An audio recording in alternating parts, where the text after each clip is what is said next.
Tens of thousands of people rallied in over 60 cities across Spain after King Juan Carlos announced his plan to abdicate in favour of his son.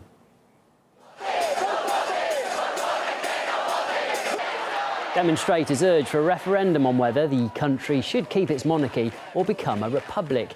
The biggest gathering was in Madrid, where thousands of people crowded into the central square there, and a similar rally took place in Barcelona, the main city of the powerhouse Catalonia region that's been growing increasingly in favour of independence from Spain.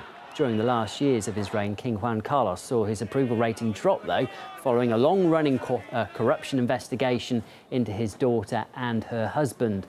International affairs analyst Martin McCauley says changing the situation in Spain for the better would be a tough task.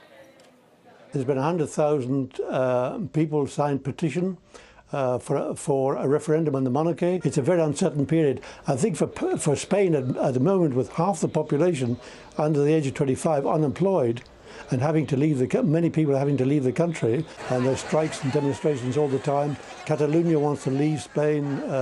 The Basque country would like to do the same. Can Felipe VI, as he will become, with his commoner wife Leticia, who used to be a TV presenter, will they in fact present themselves as a unifying force? But of course, they can't really do very much. All they can do is to make speeches and go around and talk to people and say, I'm terribly sorry you're unemployed.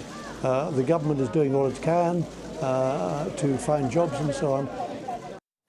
So King Juan Carlos is stepping down after nearly 40 years on the Spanish throne.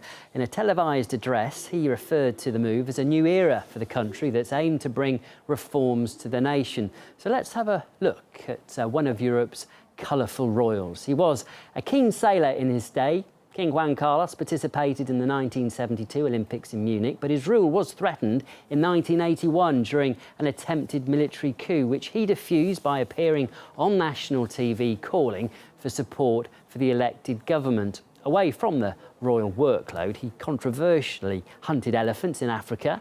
He also sparked a few urban legends. A keen motorcyclist, it's thought he rode the streets of Spain in disguise, being a good Samaritan to stranded people on lonely roads. And as king of the put-downs, he scolded Venezuelan President Hugo Chavez at a summit in 2007, telling him to literally shut up. ¿Por qué no te callas? Por favor, no hagamos